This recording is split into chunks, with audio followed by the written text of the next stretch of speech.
به این دلتنگی عادت دارم هر روز، به قلبی که یه تیکه چوب میشه، به زخمایی که امشب میزنی و تا قبل دیدنت زود خوب میشه.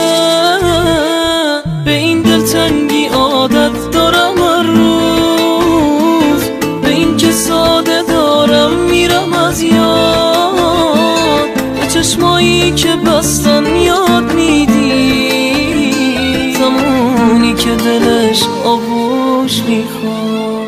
با بی محلیاتم لحظه به لحظه باتم، همیشه چشم راتم کی برمیگردی، همیشه پا به پاتم شریک گریه هاتم، تموم خاطراتم کی برمیگردی.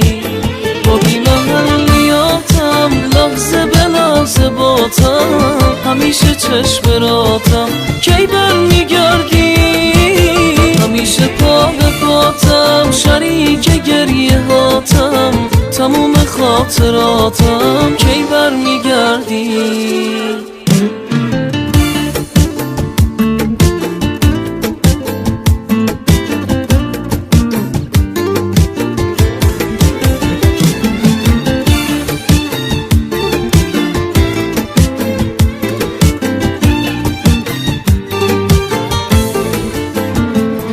کسی اندازه من عاشقت نیست و نبوده، واسه جدا شدن از من و خونه خیلی زوده.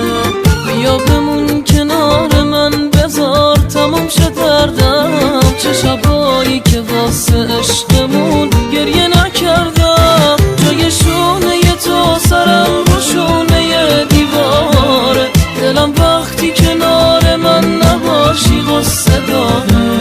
با این که بعد رفتنت میدونی بیقراری، ولی دلت میخواد بازم بری تنهام بذاری.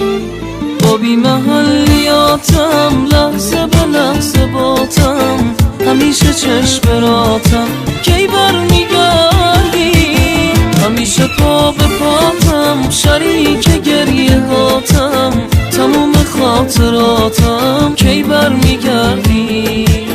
با بی محلیاتم لحظه به لحظه باتم، همیشه چشم راتم کی برمیگردی، همیشه پا به پاتم شریک گریه هاتم، تموم خاطراتم کی برمیگردی.